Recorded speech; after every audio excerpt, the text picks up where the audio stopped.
Voy a pedir que abran por favor Habacuc, la serie que estamos, Abrazados a Dios. Amén. Habacuc capítulo 1. Hoy vamos a tocar simplemente unos cuantos versículos, aunque vamos a leer del versículo 2 al versículo 11. La semana pasada solo leímos el capítulo 1, verso 1. Hoy vamos a incluir del verso 2 al 11. Amén. Dice la palabra de Dios desde el versículo 2, por favor. Escuchen. Señor, ¿hasta cuándo gritaré pidiendo ayuda sin que tú me escuches? ¿Hasta cuándo clamaré a causa de la violencia sin que vengas a librarnos? ¿Por qué me haces ver tanta angustia y maldad? Estoy rodeado de violencia y destrucción. Por todas partes hay pleitos y contiendas. No se aplica la ley, se pisotea el derecho y el malo persigue al bueno y se tuerce la justicia. Miren ustedes a las naciones que los rodean, mírenlas y llénense de espanto. Estoy a punto de hacer tales cosas que ustedes no las creerían si alguien se las contara. Voy a poner en pie de guerra a los caldeos, gente cruel, siempre dispuestos a recorrer el mundo de lado a lado para adueñarse de las tierras que no les pertenecen. Son espantosos y terribles y no reconocen más ley que la suya. Sus caballos son más veloces que los leopardos y más salvajes que los lobos del desierto. Sus jinetes galopan en gran número y se lanzan al ataque desde lejos, como el águila se lanza sobre su presa. Todo lo destruyen a su paso. En su avance van sembrando terror y son más los prisioneros que hacen que la arena del mar. Se burlan de los reyes y de la gente importante, se burlan de las fortalezas, levantan rampas ante ellas y las toman por asalto. Pasan como un huracán y no reconocen más Dios que su propia fuerza. Tenemos un caso muy familiar frente a nosotros. Tenemos el caso de un hombre que aparece confundido y desconcertado y posteriormente Dios da una respuesta inesperada. Habacuc había estado clamando a Dios durante muchísimo tiempo. La semana pasada vimos el contexto del libro y la situación de Habacuc por la que él está pasando, lo tiene completamente abrumado, lo tiene completamente desconcertado. Él está viviendo en medio de una terrible anarquía, de abundante violencia, de abundante crueldad, crímenes llevados de manera flagrante. Pero lo más importante y lo primero que hace Habacuc es ir a Dios. Habacuc se lamenta y se queja ante Dios por la violencia. La palabra en hebreo indica la ruptura de un orden establecido, en este caso establecido por Dios. La nación entera había abandonado la ley del Señor y cuando la nación decía que Dios era el Señor, lo cierto es que vivían a espaldas de Dios y de su ley. Ahora, si bien Habacuc no describe con lujo de detalle todos los actos que acontecían, la palabra en sí nos enseña que el corazón se había corrompido a tal punto que la nación se llenó de violencia de todo tipo. Los ricos oprimían al pobre, humillación y maltrato en todos los ámbitos, específicamente a los extranjeros, a los niños, a las viudas, a los huérfanos, del hombre contra la mujer, mataban gente inocente, no había justicia, no había rectitud. En este punto quiero indicarle lo que indica la palabra. La Biblia nos enseña que la violencia ha estado presente y ha sido típica de la humanidad desde que Adán y Eva cayeron. Desde que Adán y Eva le dieron la espalda a Dios y a su ley, la violencia ha estado presente. Génesis capítulo 6, del versículo 5 al versículo 11, describe los tiempos de Noé. Y cito, dice la palabra de Dios, era mucha la maldad de los hombres en la tierra. Toda su intención de sus pensamientos y de su corazón era solo de continuo al mal, solo de hacer el mal. Y la tierra se había corrompido delante de Dios. ¿Cuál fue el resultado? Dice el pasaje, la tierra entonces estaba llena de violencia. Ahora, no obstante que la violencia siempre ha existido, la violencia se ha incrementado. En los tiempos de Habacuc se había intensificado la violencia. Haga de cuenta que Habacuc abre el periódico de cada día o escucha la radio o ve el televisor y lo único que lee, lo único que escucha, lo único que observa es iniquidad, opresión, destrucción y violencia. Las noticias lo único que hacen es describir una nación que le ha dado la espalda al Señor. Hay un rechazo generalizado y deliberado de la ley de Dios. Se han desviado y dice, no hay rectitud. La rectitud viene de obedecer la ley de Dios. Entonces, si hay más personas sin temor a Dios que personas con temor a Dios, inevitablemente los injustos van a oprimir a los justos, ¿no es verdad? Bueno, Habacuc está siendo testigo de una sociedad en la que los líderes religiosos y los gobernantes se han corrompido a tal punto que han provocado que la ley de Dios no se cumpla. Dios estableció la ley para que ésta sea la que dirija la vida política, la vida religiosa y social, pero la sociedad le ha dado la espalda a Dios y se está desmoronando por rechazar la ley de Dios. La ley, por muy buena que sea, poco o nada sirve si no es obedecida. Ahora, aquí hay dos factores involucrados. Estamos hablando del pueblo de Dios. La nación ha olvidado cuál sería su fin si se aparta de Dios. Si usted revisa Deuteronomio, Dios le dio advertencias y eso que está por ocurrir ya estaba dicho. La nación ha olvidado cuál sería su fin si se aparta de Dios, pero aún más fundamental, la nación ha olvidado su propósito. Ha olvidado su relación y su comunión con Dios. La Confesión de Westminster nos dice que acerca del propósito del hombre ha sido creado, o el fin supremo del hombre es amar y disfrutar de Dios. Habacuc se siente atrapado por la violencia. Se encuentra ante el tipo de circunstancia en la que usted y yo nos encontramos hoy en día. Usted abre el periódico, escucha las noticias y lo único que observa es una nación que vive lejos de la ley de Dios, que le ha dado la espalda a Dios. Y lo único que Habacuc hace es ir a Dios porque él entiende que la única solución al problema es que Dios intervenga de manera personal. Y Habacuc ora, y por lo que leímos en el pasaje, lo ha hecho por mucho tiempo. Habacuc deseaba que Dios limpiara, purificara al pueblo, que le diera un escarmiento a los malos y que enviara un avivamiento para que el pueblo volviera a andar en justicia y rectitud como aquellos días de Josías. Pero ha pasado el tiempo y Dios no responde. Y Habacuc comienza a hacerle a Dios las mismas preguntas y quejas que nosotros hemos querido hacerle a Dios o que le hemos hecho a Dios. ¿Hasta cuándo, Señor? ¿Por qué, Señor? Hay quienes han estado orando por mucho tiempo por una persona en particular o por una circunstancia en particular y Dios no parece responder.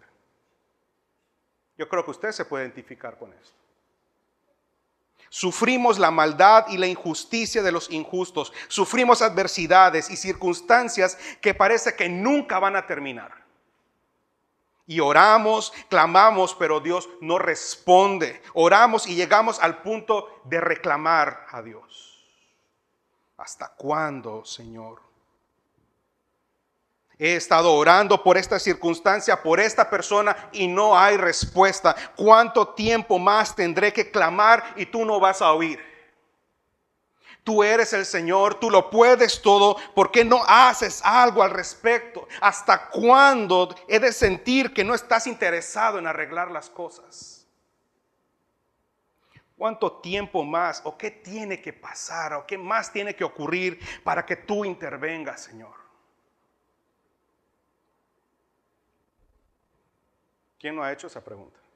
¿Quién no se las ha pensado siquiera? Y dice, ¿por qué, Dios? ¿Por qué? Necesito que me des una razón. Quiero que me expliques por qué no intervienes, por qué no haces algo, por qué dejas que esto o aquella persona avance y empeore la situación. Quizás si tú me das una explicación de por qué, entonces yo voy a poder tolerar un poco más el tiempo que tengo que esperar. Pero Dios no responde. Y Habacuc dice, ¿por qué te callas? ¿Por qué no respondes? ¿Por qué prosperan los impíos? ¿Por qué pareciera que no sufren, que todo les sale bien mientras yo me encuentro en esta situación? ¿Qué clase de Dios eres? ¿Qué sentido tiene esta carga tan grande? ¿Hasta cuándo tendré descanso? Recuerdo como aquella vez que Job en esta situación dijo, quiero saber dónde está el trono de Dios, quiero saber dónde está la silla de Dios, quiero que me dé audiencia, quiero que me escuche y que me dé una explicación. Preguntas como las mencionadas y quizás otras más surgen de manera natural de nuestros corazones y realmente nos preocupan. Además, agréguele a esto que nos vemos impotentes porque no podemos cambiar ni las circunstancias ni a las personas. Entonces se nos hace un nudo en la garganta y se nos hace insoportable que no haya respuesta de parte de Dios. Amado, el gobierno divino con frecuencia nos coloca ante preguntas difíciles, interrogantes y problemas. Y esto no estuvo ajeno a los escritores de la Biblia. La Biblia no oculta la verdad de que Dios a veces nos coloca ante lo incomprensible. Preguntas como las que acabamos de mencionar han estado a la orden del día por todos los días y por todos los siglos. Se han repetido constantemente, pero sabe, hay que escucharlas con atención, pues aun cuando dos personas dicen lo mismo, no siempre quieren decir lo mismo. Uno hace énfasis en algo distinto al otro, aunque ambas preguntas están carentes de fe. Uno sale como un lamento genuino, honesto de lo profundo del corazón, y de otra persona sale como una expresión amarga de rebeldía. Vemos aquí a un Dios que guarda silencio. Iglesia, cuando Dios guarda silencio, viene una gran lección. El silencio aparente de Dios desnuda nuestro interior. El silencio aparente de Dios conduce al cristiano a permanecer dependiendo de Dios, mientras que otros colocan su fe en otros dioses. El silencio aparente de Dios conduce al cristiano a esperar la respuesta de Dios, mientras que otros buscan la respuesta, buscan la voz de otros dioses. El silencio aparente de Dios revela si somos humildes o rebeldes. El silencio de Dios o el silencio aparente de Dios revela si estamos dispuestos a que Dios haga realmente su voluntad en nuestras vidas, mientras que otros quieren que Dios se someta a su voluntad. Eventualmente, y lo principal, lo que el silencio aparente de Dios eventualmente revela es el concepto que tengamos de Dios. Y el concepto que tengamos de Dios condicionará cómo nos comportemos durante la prueba y qué áreas de nuestras vidas Dios tiene que quebrantar. Ahora observen, pasa un tiempo y Dios responde. Dice el versículo 5, mirad, aquí vemos a Dios ya respondiendo. Ahora observe que Dios responde, miren ustedes a las naciones que los rodean, mírenlas y llénense de espanto. Estoy a punto de hacer cosas tales que ustedes no las creerían si alguien se las contara. Ahora, si para Habacuc el aparente silencio de Dios era desconcertante, la respuesta de Dios fue inesperada. Él esperaba que Dios le respondiera, pero no esperaba el tipo de respuesta que Dios le daría. ¿Le suena familiar eso? Él espera una respuesta y la respuesta de Dios no es la que él espera. Habacuc ha estado orando por un largo tiempo y aparentemente Dios no ha escuchado. Aparentemente Dios ha ignorado el clamor, no responde. Ahora Dios le responde y le dice: Habacuc, no estoy ausente. Habacuc, no estoy indiferente. Sin embargo, cuando Dios le responde al profeta, el profeta Habacuc empieza a captar las implicaciones de la respuesta de Dios. Se da cuenta que se ha adentrado en algo mucho más grande e intenso que su microcosmos. Y en lugar de sentir alivio de su carga, se hace terriblemente pesada la carga. Dios comienza a dar respuesta a la queja de Habacuc. Y escuchen, él le ha preguntado a Dios: ¿por qué me haces ver la iniquidad y la opresión? Y Dios le responde: mira y observa.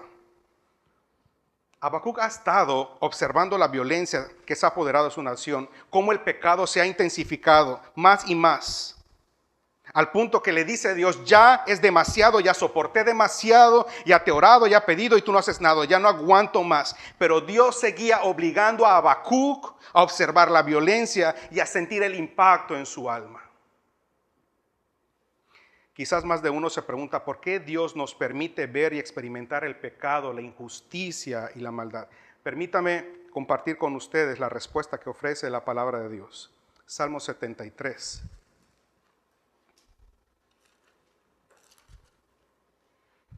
Dice, no se preocupe si no lo encuentra, déjeme leérselo.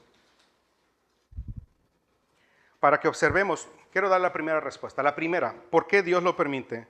Número 1, para que observemos qué habría sido de nosotros si Él no hubiera intervenido.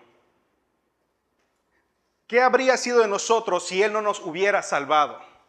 ¿Seríamos igual o peores que los incrédulos?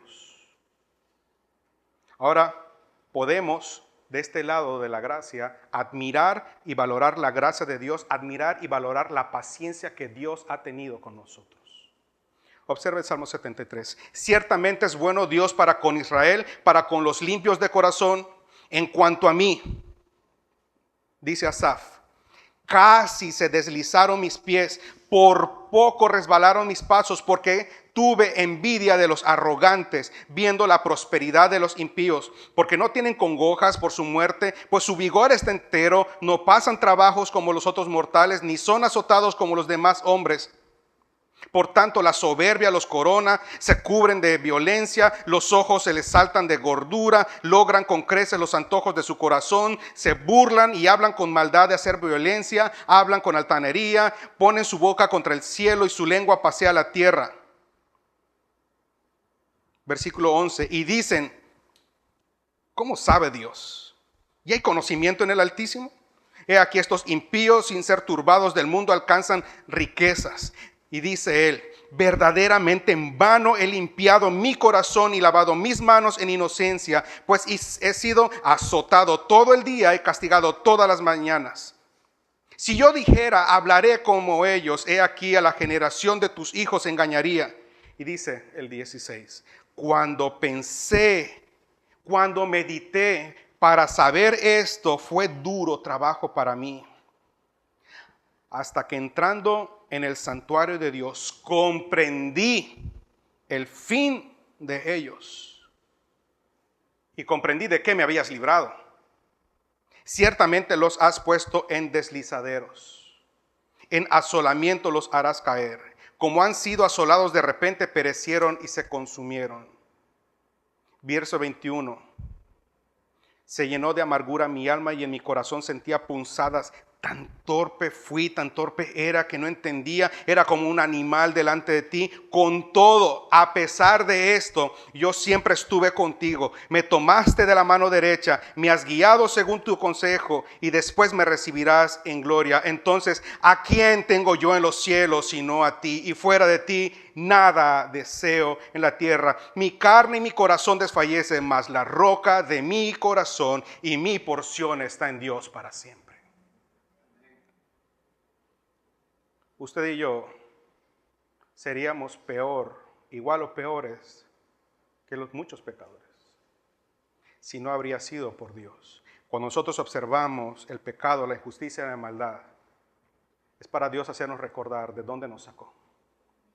Pero por otra parte, para recordarnos a dónde nos estamos dirigiendo, para hacernos anhelar el regreso del Rey. Todo verdadero cristiano sabe que la única manera de que exista paz verdadera es que Dios instaure su reino, y nuestra preocupación y ocupación es esa justamente. Esa es la respuesta número 2. Déjeme leerle Apocalipsis, si quiere ir usted. Apocalipsis capítulo 21, el último. Apocalipsis 21, del 1 al 8, dice lo siguiente. Vi un cielo nuevo y una tierra nueva, porque el primer cielo y la primera tierra pasaron, es decir, la que estamos viviendo ahorita, y el mar ya no existe más. Y yo, Juan, vi a la santa ciudad, la nueva Jerusalén, descender del cielo de Dios, dispuesta como una esposa ataviada para su marido. Y oí una gran voz del cielo que decía: he aquí el tabernáculo de Dios con los hombres, y Él morará con ellos, y ellos serán su pueblo, y Dios mismo estará con ellos como su Dios. Escuche, enjugará Dios toda lágrima de los ojos de ellos. Ya no habrá muerte, ni habrá más llanto, ni clamor, ni dolor, porque las primeras cosas pasaron. Y el que estaba sentado en el trono dijo: he aquí, yo hago nuevas todas las cosas. Y me dijo: escribe, porque estas palabras son fieles y verdaderas. Y me dijo: hecho está. Yo soy el alfa y la omega, el principio y el fin. Al que tuviere sed, yo le daré gratuitamente de la fuente del agua de vida. Y el que venciere heredará todas las cosas, y yo seré su Dios y él será mi hijo. Escuche, pero los cobardes, los incrédulos, los abominables, los homicidas, los fornicarios, los hechiceros, los idólatras, todos los mentirosos tendrán su parte en el lago que arde de fuego y azufre. Esta es la muerte segunda. Ahora, versículo 1 al 5 del capítulo 22. Después me mostró un río limpio de agua de vida, resplandeciente como cristal, que salía del trono de Dios y del Cordero. En medio de la calle de la ciudad y a uno y otro lado del río estaba el árbol de la vida, que produce 12 frutos, dando cada mes su fruto, y las hojas del árbol eran para la sanidad de las naciones. Y escuche, no habrá más maldición. El trono de Dios y el Cordero estará en ella, y sus siervos le servirán, y verán su rostro, y su nombre estará en sus frentes. No habrá allí más noche, y no tienen necesidad de luz de lámpara ni de luz de sol, porque Dios el Señor los iluminará, y reinarán por los siglos de los siglos. No solo es para recordarnos de dónde salimos o de dónde Él nos sacó, sino a dónde nos está llevando Él. Ahora, en su respuesta a Habacuc, Dios obliga al profeta a mirar y observe los verbos: mira, observa y asómbrate. Él debe mirar para asimilar lo que Dios le va a mostrar. En otras palabras, le está diciendo: Habacuc, deja de enfocarte en tu pequeño mundo y observa cómo Dios está obrando en un panorama más amplio. En ocasiones estamos tan ensimismados en nosotros mismos, estamos tan obsesionados egoístamente en nuestra propia situación, que nuestros horizontes se han reducido. Y Dios quiere hacernos entender que la historia no se trata de nosotros. La historia no se trata del ser humano. No somos la última Coca-Cola del desierto. No somos el centro del universo. Sus propósitos son más amplios y grandes que nosotros. Su percepción y perspectiva, hablo de Dios, son más amplias que las nuestras. ¿Por qué? Porque Dios es omnisciente. Él todo lo sabe. Él conoce el final desde el principio y ve el panorama entero. El pasado y el futuro le son igualmente familiares a Dios, de manera que nada le puede sorprender a Dios. Amén. Pero también porque su omnisciencia está íntimamente ligada a su omnipotencia. Dios no conoce todas las cosas porque Él ha estudiado mucho, porque sabe mucho. Dios conoce todas las cosas porque Él las creó, Él las controla y Él las sostiene. Amén. De tal manera que su respuesta, sus propósitos y su accionar se basan en este eterno y maravilloso conocimiento. Leímos: mis pensamientos no son tus pensamientos, ni mis caminos tus caminos, declara el Señor. Amados, nuestras decisiones, nuestros caminos están limitados por el tiempo, por el espacio, por la muerte, pero Dios está fuera de este plano. Él es eterno. Por eso, Él puede controlar todas las cosas. Y eso no le impide a Dios tomar nuestras oraciones, nuestras aflicciones en serio, con genuina compasión y preocupación por nosotros. Él se preocupa por nosotros. El pecado más común para el ser humano es pelear contra la soberanía de Dios. La soberanía de Dios incomoda al ser humano porque no podemos controlar las cosas y hacer que ocurran como nosotros queremos.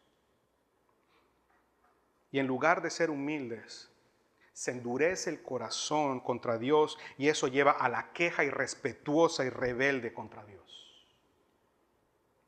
El ser humano, déjeme explicarle, o desea que las cosas se hagan como él quiere, o fantasea cómo serían las cosas según su propio deseo, y después, cuando las cosas no resultan, cuando se frustra por no estar viviendo la realidad, lo primero que hace es culpar a Dios de sus frustraciones.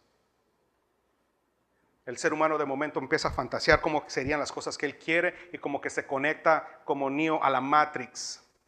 Y vive en esta situación, pero cuando lo desconectan de la matriz se da cuenta de la realidad, se frustra, se enoja y lo que hace es culpar a Dios. Aunado a esto, es triste, realmente es triste, que los cristianos menosprecien la oración simplemente porque de todos modos Dios va a hacer lo que quiera. ¿Sabe? Eso deshonra a Dios, eso deshonra la fe. Para ese cristiano, orar a Dios es lo mismo que un inconverso rezando a un ídolo. No sirve o es inútil. Su fe demuestra que para ese cristiano Dios es igual de efectivo que cualquier otro ídolo. Si piensa así, dígame, ¿dónde puede sostenerse? Porque el único eterno y la única roca firme es Dios. ¿Por qué oramos? ¿No es acaso porque sabemos y entendemos que Dios es poderoso para hacer todas las cosas mucho más abundante de lo que pedimos o entendemos? ¿No acaso oramos porque Él sabemos que Él lo sabe todo, lo puede todo y lo controla todo? ¿No acaso oramos para que se haga su voluntad y no la mía? ¿Para sujetar mi voluntad a su voluntad? Habacuc es persistente. Pese al desconcierto, él no va en busca de otras voces, él no se resigna, él insiste, es humilde, tiene un concepto muy claro de Dios, pero necesita salir de su pequeño mundo, como nosotros también. En ocasiones el Señor parece no responder y la razón es que lo hace por compasión. Dios sabe que la respuesta que le va a dar a Habacuc le va a provocar una gran desesperación y aflicción. Amado, es justamente por nuestras limitaciones que somos incapaces de asimilar los pensamientos de Dios. Como los pensamientos de Dios y los caminos de Dios no son como los nuestros, Él controla el ritmo y la dosis con que irá revelando su propósito. Amén. Ahora Dios le dice, haré una obra en vuestros días. Habacuc, mientras tú te quejas, Habacuc, mientras tú supones que estoy ausente o inactivo, yo estoy obrando. Esta obra aún no la ves, pero se está llevando a cabo como y cuando yo quiero. Habacuc, sigo a cargo de las cosas, sigo siendo Dios, aún lo sé todo, aún lo puedo todo y aún me indigna el pecado, pues aún soy santo. Miren, vean y asómbrense. ¿Por qué, Dios? Porque estoy incitando al ejército caldeo para arrasar y destruir a las ciudades de Israel. Dios le dice al profeta afligido, no te preocupes, mira y observa a las naciones circundantes, y de ellos va a salir una nación que será mi instrumento para juzgar a la nación pecaminosa. Esto sin duda fue lo último que hubiera esperado Habacuc que Dios le hubiera dicho. Y posteriormente, en efecto, fue lo que ocurrió. Cometemos un gran error al pensar que Dios debe responder tal y como nosotros queremos. Cometemos el error de quererle indicar a Dios cómo debe responder, qué es lo que debe de hacer y cómo lo debe de hacer. Pero en ocasiones Dios responde permitiendo que la situación empeore antes que pueda mejorar. Y eso es algo que nosotros tenemos que tener en cuenta. Dios no opera como nosotros. Dios nos permite descender al dolor más profundo, la angustia, para enseñarnos a depender solo de Dios. Dios no quiere cambiar las circunstancias sin antes que nosotros cambiemos nuestra perspectiva y ampliar nuestra comprensión de quién es Dios, sin antes cambiar algo específico en nosotros. La circunstancia nunca va a cambiar. Primero tendremos que cambiar nosotros. Un principio básico de vivir por la fe es que debemos esperar que Dios siempre hará lo que Él desee y como lo desea hacer porque Él es soberano. Y aquí hay un parteaguas, porque para el cristiano, para el verdadero cristiano, debe ser un consuelo y motivo de seguridad y confianza que Dios sea soberano, lo conozca todo y lo controle todo. Debe ser motivo de consuelo y seguridad que a Dios no lo confundan los problemas. A nosotros nos confunden y nos producen ansiedad. Dios no sabe qué es la ansiedad. Dios no conoce la preocupación. Dios no tiene plan B para las cosas. Estamos seguros en las manos de Dios. Es imposible para todo cristiano escapar del amor de la presencia de Dios. ¿A dónde nos podremos huir de su presencia? El cristiano tiene protección las 24 horas del día, los 7 días de la semana. Y no hay mejor protección. Dios está a cargo de él. Pero, dije, un parteaguas, para el pecador, esto es crucial entender. Nunca podrá escapar de Dios. Sus pecados están expuestos y no hay rincón donde su omnisciencia, su justicia le alcance tarde o temprano. Si aún no ocurre nada, es solo por la paciencia y la misericordia de Dios. ¿Sabe? Esto debiera afectar cómo nosotros leemos las noticias de cada día. Esto debería afectar cómo escuchamos las noticias y nuestro entendimiento de cómo están ocurriendo las cosas. Nuestra comprensión y entendimiento de nuestras propias circunstancias. Somos propensos a dejar que el pánico nos domine. Somos propensos a hacer conclusiones rápidas cuando ocurre lo inesperado o cuando el proceder de Dios no es lo que yo espero. Otro error que cometemos es juzgar el proceder de Dios casi siempre como un castigo, como una maldición de parte de Dios.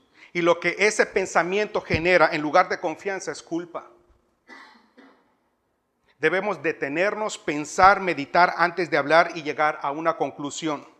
Podemos afectarnos a nosotros mismos y podemos afectar a otras personas. Si no meditamos, el miedo nos va a arrastrar. Es verdad que ciertas cosas son resultado de nuestra desobediencia y nos colocamos en un plano donde la bendición de Dios no opera. Este es el ejemplo del pecador o el ejemplo de aquel que practica el pecado. Pero no es el caso de los hijos de Dios o de los que tienen la justicia como práctica habitual. Me impresiona y realmente me incomoda la gente que tan pronto y ocurre algo inesperado o alguna circunstancia parece recrudecerse. Lo primero que hace es hablar de maldiciones de parte de Dios. Lo primero que hace es hablar de cadenas generacionales. Lo primero que hace es de ataduras y este tipo de cosas. Simplemente son ignorantes de la palabra. Simplemente ignoran de Dios. Tenemos que ser mesurados. Tenemos que ser mesurados. No sea que cometamos el error de los amigos de Job, de condenar y hablar incorrectamente de Dios. Debemos pensar antes de hablar, considerar antes de reaccionar. Santiago 1:19 dice: toda persona sea pronta para oír, tardo para hablar y pronto para enojarse. El problema es que nosotros hacemos todo al revés. Somos prontos para enojarnos, prontos para hablar y lentos para oír, lentos para meditar. Debemos regresar a los principios básicos, absolutos y eternos del carácter de Dios, y tan pronto hagamos esto, el pánico y la desesperación van a ser controlados. Con permiso de mi esposa, me voy a permitir ser muy íntimo. Quiero compartir algo muy íntimo. Cuando nuestro hijo Eliel fue diagnosticado, literalmente el pánico y la desesperación me controlaron. No entendía mucho o nada de Dios. Pensé y dije cosas que nunca debieron salir de mis labios respecto de Dios. Oraba y las cosas, en lugar de mejorar, parecieron empeorar. Me enojé pronto, hablé rápido, pensé poco, por no decir que no pensé nada. Durante ese tiempo algunos decían: Dios solo le da esas batallas a sus mejores soldados. Perdón, no sé qué querían decir y francamente no me sirvieron para nada. Otros decían: Dios te está preparando para algo. El puro pensamiento me molestaba. Otro me decía: es que Dios te quiere llevar a otro nivel. No tenía idea de qué me estaba hablando. No sé si estaba hablando metafóricamente, como que estamos en un videojuego y yo soy un personaje de un videojuego y Dios está jugando y me está queriendo llevar a otro nivel. Y no faltó el que dijera que esto era una maldición. Sé que no lo hacían con mala intención, pero en nada ayuda. Y quiero aconsejarle lo siguiente. Cuando usted sepa de una persona que está pasando por una circunstancia muy dolorosa, muy grande, piense lo que va a decir antes. Y la mayoría de las veces lo mejor que puede hacer, discúlpeme, es quedarse callado. Cállese, escuche a la persona, permita que se desahogue, llore con ella, quédese ahí, esté allí. Amén. Bien. Eventualmente, lo que he comprendido es, uno, Dios es soberano. Lo comprendí justamente con Habacuc. Este fue el libro que Dios usó. Nada es mío, ni yo mismo me pertenezco. Dios puede y tiene todo el derecho de hacer lo que Él quiera con lo que Él creó. Dios tiene el control de todas las cosas, porque aun cuando las cosas parecieron empeorar, nunca pasaron de los límites que Dios estableció previamente. Dios es misericordioso, Dios es paciente. ¿Sabe? Yo no habría tolerado que alguien me hablara como yo le hablé a Dios. Dios es perdonador. Pues fue después de todo ese dolor y sufrimiento, después de todo eso, que yo comprendí, primero, quién es Dios. Después conocí quién era realmente Marcos y mi necesidad de Dios. Después de esta experiencia, yo puedo decirle: Dios es bueno y siempre ha sido bueno y siempre será bueno. Si para algo Dios me estaba preparando, era para rendir mi vida a Él. Amén. Si había algún nivel donde Él me quería llevar, no era hacia arriba, era hacia abajo. Mayor humildad de la que no tuve y mayor dependencia de Dios de la que no conocí. Mi gozo no está en ser soldado de Dios. Mi gozo está en ser elegido de Dios para que por medio de mis debilidades, mis errores, mis fracasos, mis pecados, Dios manifieste su eterno amor, su eterna bondad y su eterno poder. Yo no soy el actor principal de la historia. Yo soy actor de reparto. La historia la escribe Dios, el actor principal es Cristo Jesús. Tiempo después, mi esposa tuvo una especie de infarto en la casa. La llevé al hospital y no le encontraban el pulso. El internista, que por la gracia de Dios se encontraba allí, literalmente por la gracia de Dios estaba allí, me dijo que me preparara para el fallecimiento de mi esposa. En ese momento el enemigo no tardó en lanzarme su dardo. Y el pensamiento era, ya Dios te quitó a tu hijo, ahora tu esposa. Para eso yo estaba empezando a servir. Y la pregunta fue, ¿ha valido o vale la pena? Pero sabe, esta vez fue diferente. Porque medité en Dios y dije, es cierto, Dios se llevó a Eliel, es verdad que se puede llevar a mi esposa, pero sé que ambos están en la presencia de Dios porque ambos le pertenecen. Dios no me ha quitado nada. Ellos le pertenecen tanto como mi vida le pertenece a Él. Y decía yo en mis adentros, en esta tierra no me quedaría nada más que servirle y esperar el día cuando los tres podamos ver el rostro de nuestro Señor. ¿Sabe qué ocurrió? Que después de eso, le hablé a mi suegra que ya había llegado al hospital y oramos. En ese momento, el pánico y la desesperación estuvieron bajo control. No fui yo, fue la gracia de Dios. Dios fue tan bueno que la sostuvo suficiente para que le detectaran la anomalía que tenía en el corazón. Para esto, yo no tenía los medios económicos, ni los tengo todavía, para pagar una cirugía de casi 200,000 pesos que costaba. Y fue justamente eso que Dios usó, porque nos dan el seguro popular en este nivel donde te pagan toda la cirugía. Gracias a Dios, ella fue operada con éxito. Hoy le puedo decir, donde Dios ve estorbo, Dios ve oportunidad de mostrar su gloria. Aún persisten las dudas. Usted me pregunta, ¿aún persisten las dudas? Por supuesto. Pero las encomiendo al Señor. Las presento ahí y eventualmente he aprendido a dejarlas ahí. Porque sabe, algo que he observado en mí, no sé usted, pero en mí, es que oro, llevo mi oración al Señor y no las dejo ahí. Las agarro y me las llevo. No, si las vas a llevar a Dios, déjalas ahí. Él sabrá cómo y cuándo darte a conocer y resolver las dudas. Amén. Quiero concluir esta sección y le pido que me acompañe a Mateo, capítulo 27. Solamente el versículo 46, solo un versículo. Dice, cerca de la hora novena, para esto Jesús está en la cruz, cerca de la hora novena, Jesús clamó a gran voz diciendo, Elí, Elí, lama sabactani. Esto es, Dios mío, ¿por qué me has desamparado? No encuentro otra sección en la Biblia donde Jesús hable de esa manera. De hecho, creo que es la única ocasión donde Jesús nunca le llama Padre. Él no ora Padre, Él dice Dios mío.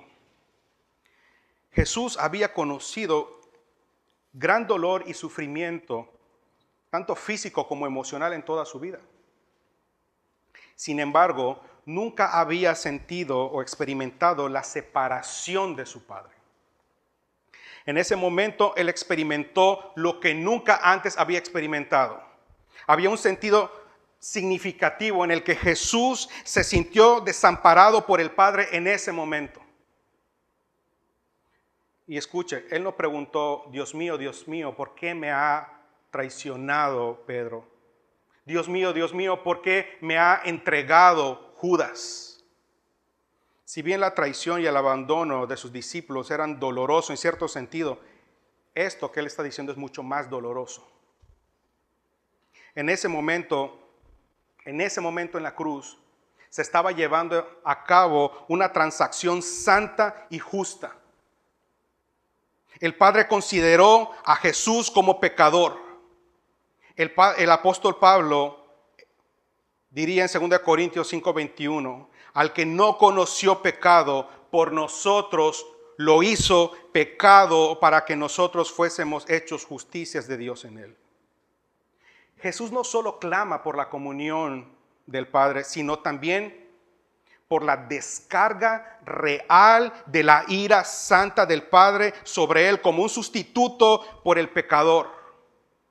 Isaías capítulo 53 dice, con todo, Jehová quiso quebrantarlo. Jesús ora, Dios mío, ¿por qué me has desamparado? ¿Sabe? Muy rara vez le causa aflicción al hombre, al pecador, ser o saberse separado de Dios. O considerar que es un digno objeto de la ira de Dios. Todos nosotros aquí merecemos la ira de Dios. Sin embargo, esta fue la verdadera agonía de Jesús en la cruz. En algún punto antes de que Jesús muera, antes de que el velo se partiera, antes de que Él dijera consumado es, se llevó a cabo una increíble transacción espiritual. Dios, el Padre, echó sobre el Hijo toda la culpa y la ira que merecían nuestros pecados. Y Él lo cargó perfectamente, satisfaciendo en su totalidad la ira santa de Dios. Y lo hizo por ti y lo hizo por mí. A pesar de lo horrible que fue el sufrimiento físico de Jesús, este es un sufrimiento espiritual. El acto de ser juzgado por el pecado en nuestro lugar, eso era lo que realmente Jesús temía en el Getsemaní. Esta es la copa de ira de Dios, que tanto temblaba Jesús en tomar, que tanto oró incesantemente hasta el punto de sudar sangre, diciendo, si es posible, Padre, evita que esta copa pase de mí, mas no se haga mi voluntad, sino haz tu voluntad. Y sabe, el Padre le negó esa oración. Lo que hizo el Padre fue mandarle un ángel que lo fortaleciera, simplemente para que siga su camino hasta la cruz.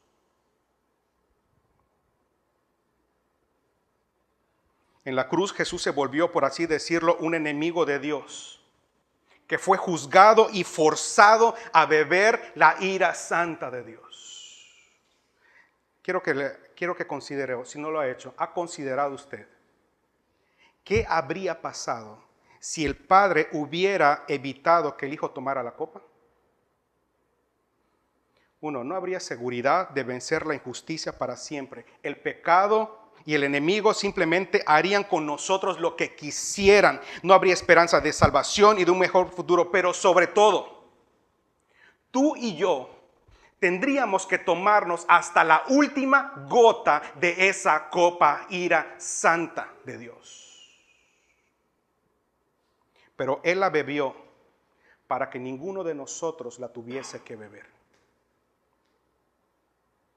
Isaías 53, 3, 5 dice, despreciado y desechado entre los hombres, varón de dolores, experimentado en quebranto, y como que escondimos de él su rostro, fue menospreciado y no lo estimamos. Ciertamente llevó él nuestras enfermedades, sufrió nuestros dolores, y nosotros le tuvimos por azotado, por herido de Dios y abatido. Mas él herido fue por nuestras rebeliones, molido por nuestros pecados. El castigo de nuestra paz fue sobre él, y por sus llagas hemos sido nosotros curados.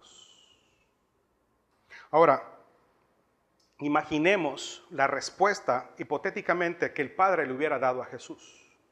Jesús pregunta, Dios mío, ¿por qué me has abandonado?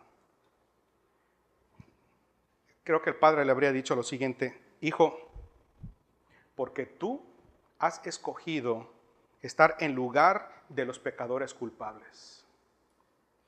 Tú que nunca has conocido pecado, te has hecho el sacrificio o has hecho el sacrificio de convertirte en pecado y recibirme justa ira sobre el pecado y los pecadores. Haces esto por amor.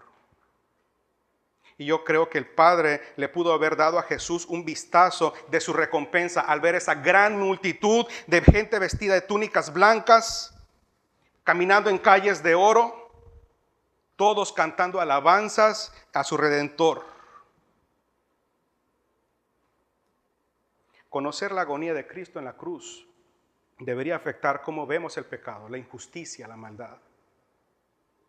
Si yo me hiciera amigo del asesino, o si me asociara cada día con el asesino que condujo el arma hacia el corazón de Cristo, seguramente yo debo ser culpable también de ese asesinato. El pecado asesinó a Cristo. Yo te pregunto, ¿serás amigo de él? Digo, del pecado. ¿Serás amigo del pecado? El pecado atravesó el corazón de Dios encarnado. ¿Seguirás amando el pecado? Su muerte fue el acto más injusto en la historia de la humanidad. Ahora, ¿cómo equiparas tus sufrimientos a los de él? Cualquier cosa que estés pasando, ¿cómo los equiparas al lado de Cristo, del sufrimiento de Cristo? ¿Tomarás tu cruz?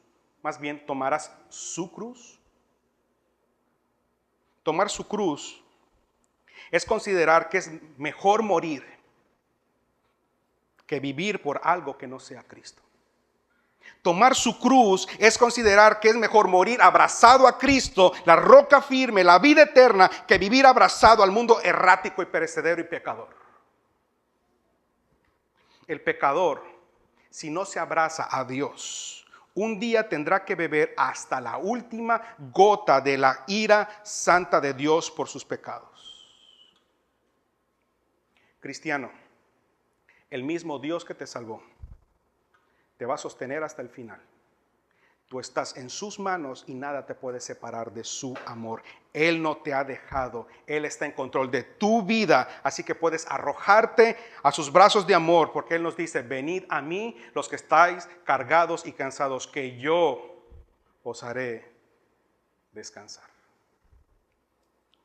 La próxima semana vamos a estar considerando los extraños instrumentos que Dios usa para dar respuesta. Amén. Vamos a orar.